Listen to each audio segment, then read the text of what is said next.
Olá, espero que estejam todos bem. Meu nome é Clara e eu vou estar apresentando essa videoaula sobre os estafilococos para a disciplina de Mecanismos de Patogenicidade Microbiana, da professora Daniele. E esse é o nosso grupo, que no caso sou eu, Clara Queiroz, Isabela Lima, Rayane Cristina e Vitória Barbosa. O objetivo principal dessa aula vai ser compreender os mecanismos de patogenicidade e os fatores de virulência relacionados à bactéria gram-positiva Staphylococcus, com foco em Staphylococcus aureus. Bom, as bactérias gram-positivas são um grupo de bactérias que, como a gente sabe, se distingue por possuir a parede celular mais espessa, cujo conteúdo é principalmente de peptidoglicano, podendo incluir componentes como proteínas, ácidos teicoicos e lipoteicoicos e polissacarídeos.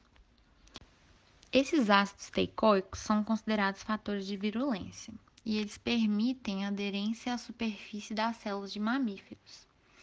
E eles também são antígenos comuns de superfície que são usados para distinguir os serotipos bacterianos. Por falar em virulência, as exotoxinas são proteínas produzidas por bactérias patogênicas e elas são frequentemente bactérias gram-positivas, com alta toxicidade. E elas são liberadas à medida que a célula do patógeno cresce. Então, ela vai crescendo e vai liberando a exotoxina. E elas estão divididas em três categorias: as citolíticas, as AB e as superantígenos. As citolíticas promovem a lise celular através da destruição, o rompimento da membrana. As AB, elas possuem duas subunidades, Então, a porção B, ela liga a célula-alvo através de um receptor e promove a entrada da subunidade A, que é a subunidade enzimática. Assim que entra no interior da célula, ela pode inibir processos celulares e causar danos à célula. Já os superantígenos são os que estimulam as células imunes de forma intensa, levando a inflamações e danos teciduais. E há também o subconjunto de exotoxinas, que são as enterotoxinas, que possuem atividade no intestino e elas estão ligadas com os processos de intoxicação alimentar, como aquelas causadas pela Staphylococcus aureus, que será o nosso objeto de estudo. Então, o gênero Staphylococcus compreende um grupo de bactérias coccus, que são aquelas mais arredondadas, e gram-positivos, anaeróbios facultativos, que apresentam metabolismo respiratório e fermentativo, e são catalase positiva, que é um mecanismo usado frequentemente para diferenciar Staphylococcus de Streptococcus. Mas, todavia, há exceções para essa classificação. Também, elas são imóveis, Elas não possuem flagelos e não produtoras de esporos. Suas células são geralmente apresentadas de maneira agrupada. Então, geralmente, elas formam esses grupos, que parecem um cacho de uva, igual pode ser visto nessa imagem, mas podem ser encontradas de outras formas, como isoladas ou aos pares, e até mesmo em cadeias curtas. Elas são micro-organismos considerados resistentes, porque elas podem sobreviver em alta concentração de NaCl e com pouca água, sendo que isso permite o isolamento seletivo dela. E além disso, várias espécies são pigmentadas, o que auxilia também na detecção. Estafilococos estão amplamente distribuídos no ambiente e são parasitas e comensais comuns em seres humanos, podendo levar a infecções com gravidade. Logo, é considerado um dos agentes mais comuns em casos de intoxicação alimentar, e as doenças manifestadas devido a esse gênero podem ser causadas tanto pelo micro-organismo quanto pelas toxinas liberadas, de forma que existem várias enterotoxinas identificadas, e alguns dos fatores de virulência incluem espécies que produzem coagulase e termonucleases. Então, geralmente, essas bactérias produzem enterotoxinas termorresistentes, que podem resistir a temperaturas de 10 até 46 graus. Mas a temperatura ótima geralmente é de 40 a 45 graus. E o pH ideal para o seu desenvolvimento varia de 7 a 7,5. Mas também é possível a multiplicação em alimentos com pH variado, de 4,2 até 9,3. Atualmente, o gênero Staphylococcus possui 33 espécies, sendo que 17 delas podem ser isoladas de amostras biológicas humanas. Geralmente, esse gênero faz parte da microbiota normal, tanto da pele quanto em outros sítios anatômicos. E há duas espécies principais que a gente isola, que geralmente é Staphylococcus epidermis, que está normalmente encontrado na pele e nas membranas mucosas, mas não é patogênico, e Staphylococcus aureus, que é a que a gente vai falar daqui para frente. A Staphylococcus aureus é a espécie mais comumente associada a condições patológicas, de patologias mais simples a mais graves, como intoxicações alimentares, furúnculos, acne, pneumonia, meningite, artrite, síndrome do choque tóxico e outras.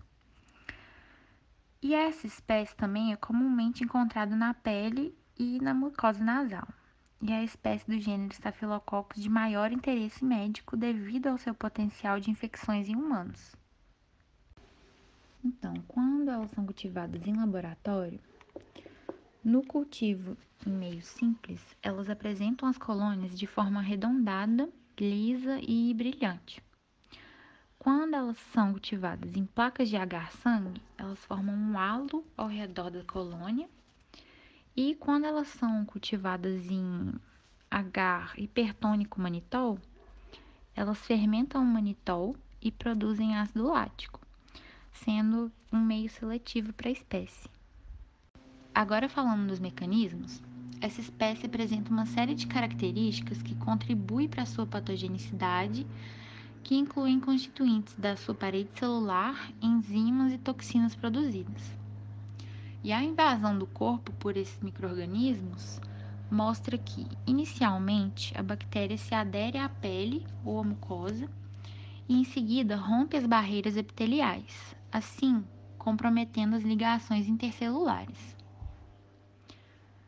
Após conseguir invadir, ela utiliza de várias estratégias para sobrevivência e proliferação no hospedeiro. Essas estratégias estão relacionadas com a opsonização, a neutralização da fagocitose e a inibição das respostas imunes adaptativas adquiridas. Dessa forma, a capacidade de colonizar e provocar doenças são consequência dos fatores de virulência produzidos que possuem um papel na aderência celular, na captação de nutrientes, na invasão do sistema imune e na invasão e penetração dos tecidos e células. E em volta da célula bacteriana estão os componentes que são responsáveis tanto pela aderência quanto pela indução do sistema imune do hospedeiro. E são esses o ácido teicoico, o gliconopeptídeo, proteína A, a cápsula e as adesinas. O ácido teicoico em si é um polissacarídeo espécie específico constituído de fosfato de ribol e N-acetilglucosamina. Ele é capaz de ativar a via alternativa do complemento e estimular a produção de citosinas. O glicanopeptídeo é um polímero de polissacarídeo que atua como agente quimiotático para leucócitos polimorfonucleares e induz a produção de IL-1. Esse IL-1 vai atuar como elo entre as respostas inflamatória e imune e opsoninas que revestem a bactéria, tornando-a mais facilmente fagocitada.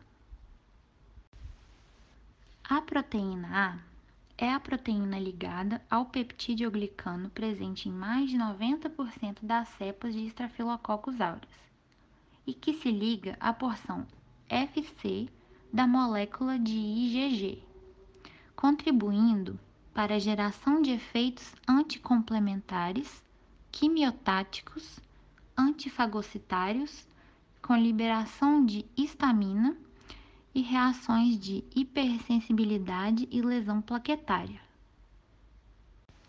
A cápsula é a estrutura polissacarídica que envolve a parede celular da maioria das cepas de Staphylococcus aureus, protegendo a bactéria da fagocitose mediada pelo complemento C3b por parte dos neutrófilos polimorfonucleares, aumentando a virulência e a capacidade de invasão dos tecidos e da corrente sanguínea, a partir de um foco periférico e evitando o complemento por via alternativa.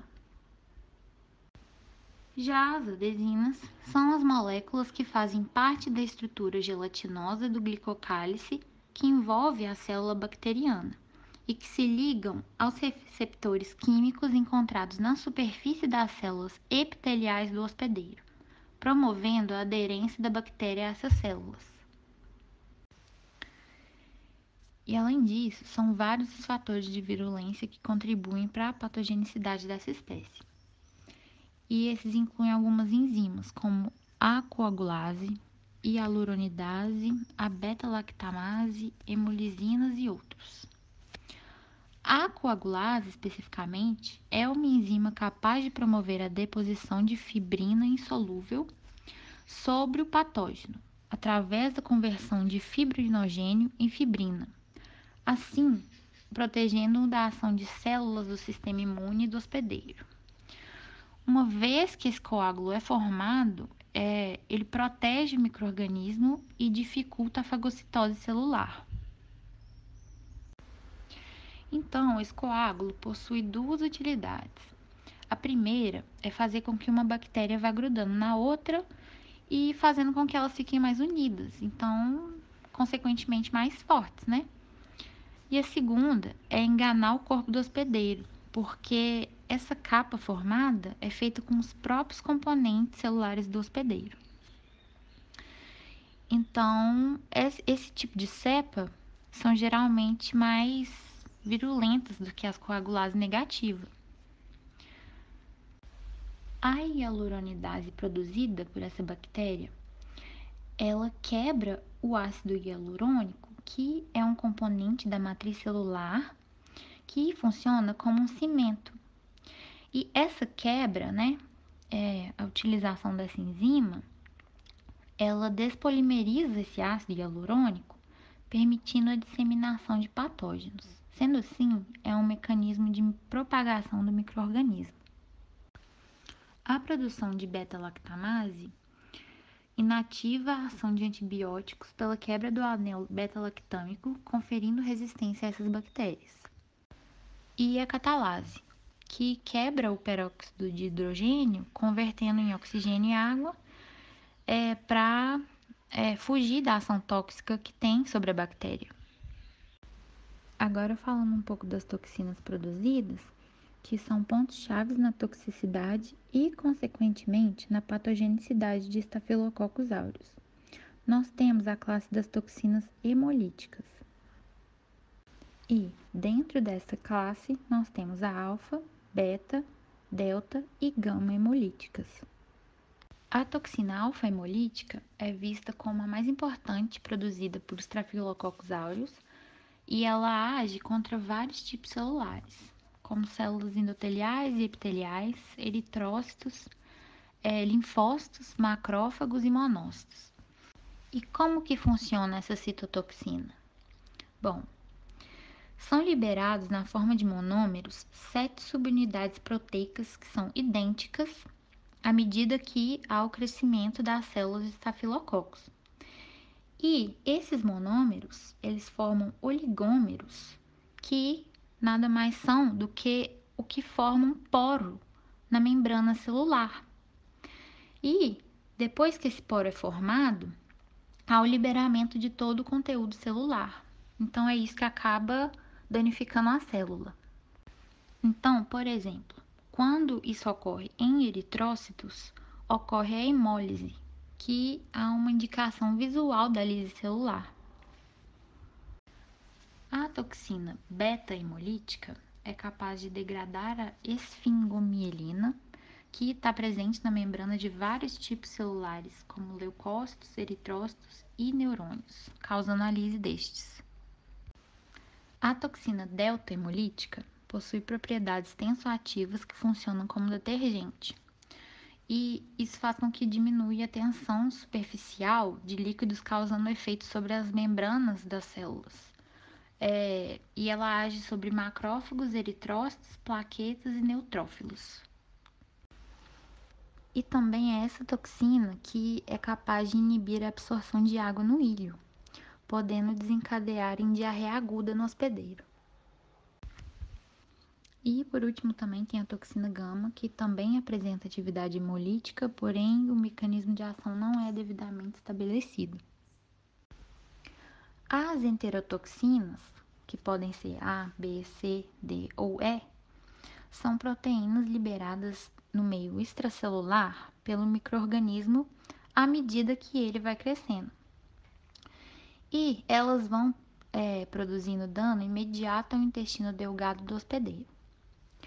Essas toxinas são responsáveis pela intoxicação alimentar, que podem provocar vômitos, dores abdominais e diarreias em curto período, de 2 a 6 horas após a ingestão. Elas são pirogênicas, ou seja, elas podem causar febre, e termoestáveis. As enterotoxinas, elas constituem um grupo de pequenas proteínas que são secretadas e que são solúveis em água e solução salina. E além disso, elas são resistentes à atividade do sistema gastrointestinal. E elas apresentam basicamente duas funções: como toxina no trato gastrointestinal e superantígeno, que estimula a proliferação de células T não específicas.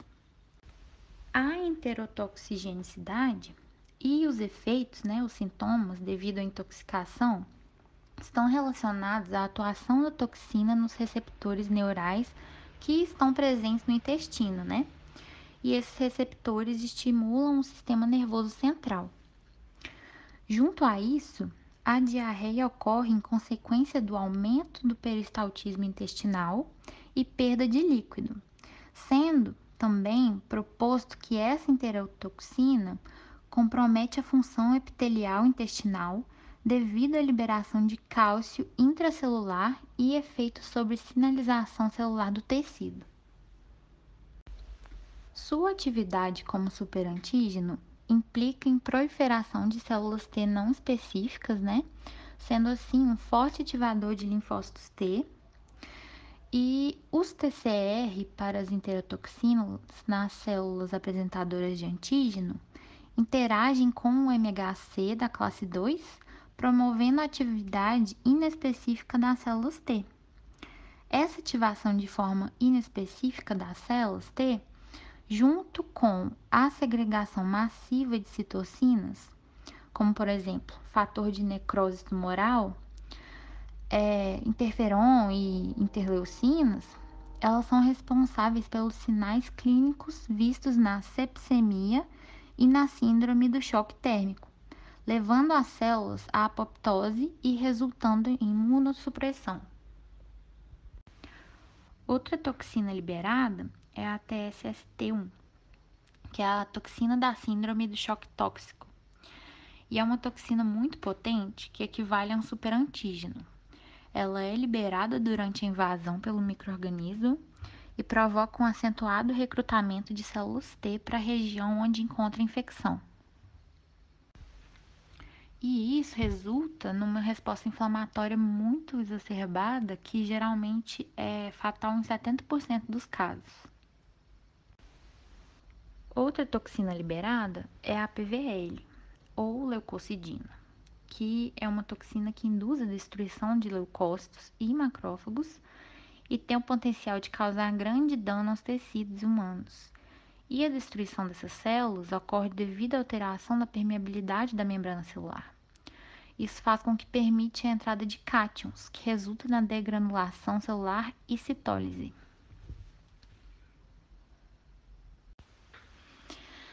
E a leucocidina, ela é composta por dois componentes proteicos, S e F, que atuam sinergisticamente. Além disso, ela está associada a infecções graves na pele, furunculoses e pneumonia necrosante em crianças e jovens, sendo considerado fator de virulência associado a essas patologias. E a produção de leucocidina em lesões da pele, como essas furúnculos e pústulas, promove uma considerável destruição das células hospedeiras, sendo um dos fatores responsáveis pela formulação de pus. Outra toxina que afeta a pele é a esfoliatina, que promove a clivagem do estado granuloso da epiderme e causa síndromes cutâneas severas, como o impetigo bolhoso. E agora vamos falar um pouco sobre a resposta do hospedeiro. A invasão de um patógeno pode ser controlada tanto pela imunidade inata quanto pela imunidade adaptativa, sendo que o primeiro passo na defesa imunológica do hospedeiro é o reconhecimento do antígeno. E esse reconhecimento se dá pelo sistema imunológico inato. E ele é considerado a principal linha de defesa do hospedeiro, né, a curto prazo, sendo formado por barreiras físicas e químicas, como epitélio e substâncias antimicrobianas epiteliais, e também macrófagos neutrófilos, células dendríticas e a natural killer. E depois que é feito esse reconhecimento, os neutrófilos desempenham um papel muito importante para destruir os micro-organismos invasores, pois a sua ativação está intimamente ligada à produção de superóxidos e derivados de espécies reativas de oxigênio, como o ácido hipocloroso, cloraminas, entre outros. Esses produtos gerados secundariamente são microbicidas eficazes.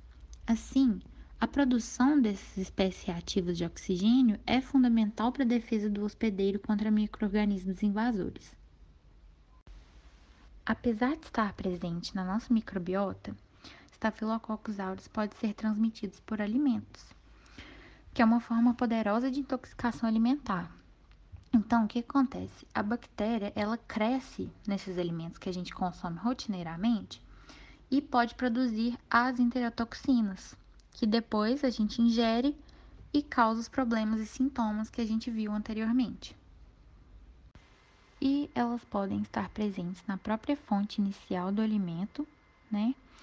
Ou, porém, elas também são frequentemente introduzidas no alimento durante o processo de manipulação, né? Ou seja, quando está ocorrendo o manejo do alimento, ocorre a contaminação devido a secreções nasais ou feridas cutâneas durante a preparação em si, contaminando o produto alimentar, como carne crua, ou ainda por meio de molho ou recheio contaminado, que são esses alimentos comuns.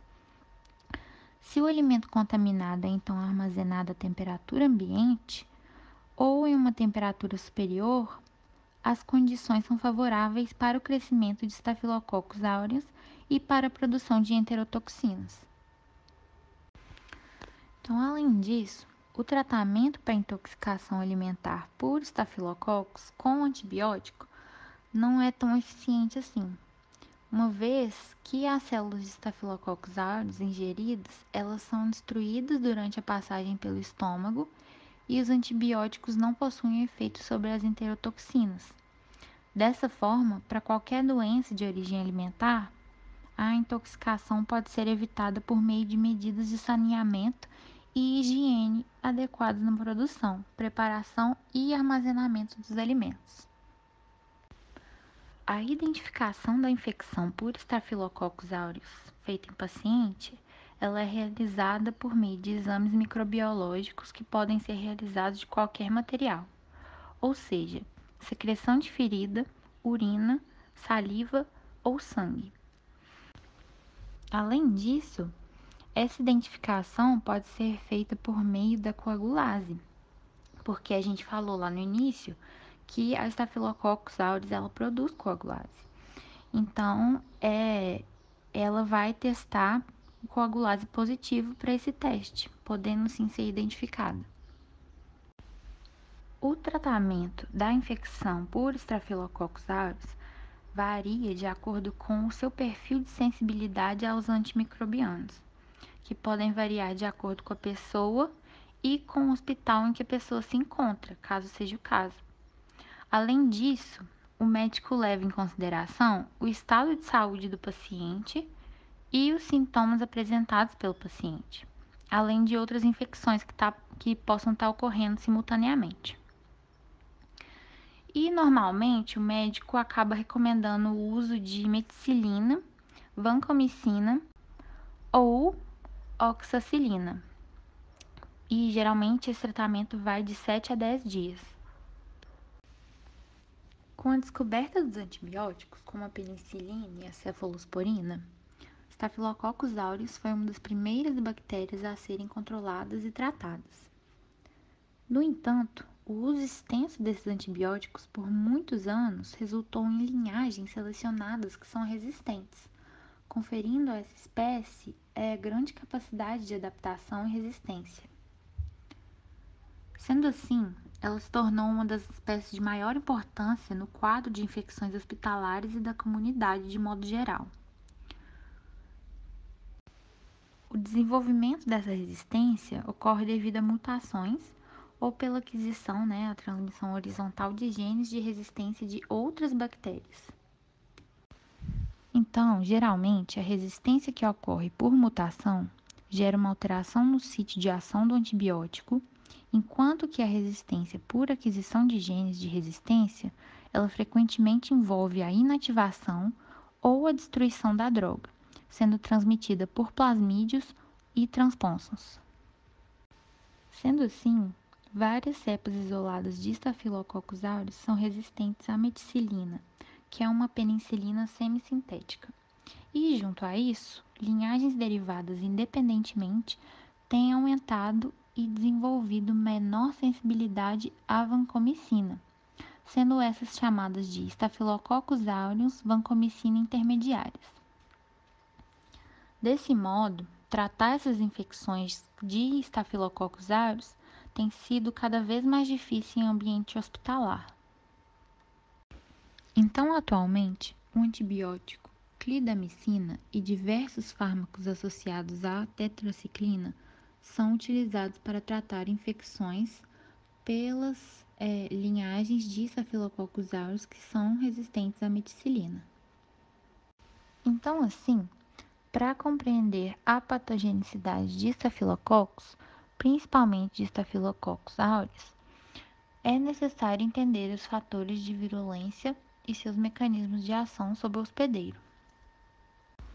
Essas aqui foram as principais referências utilizadas por nós do grupo para realizar essa videoaula. Muito obrigada por assistir até o final e até a próxima!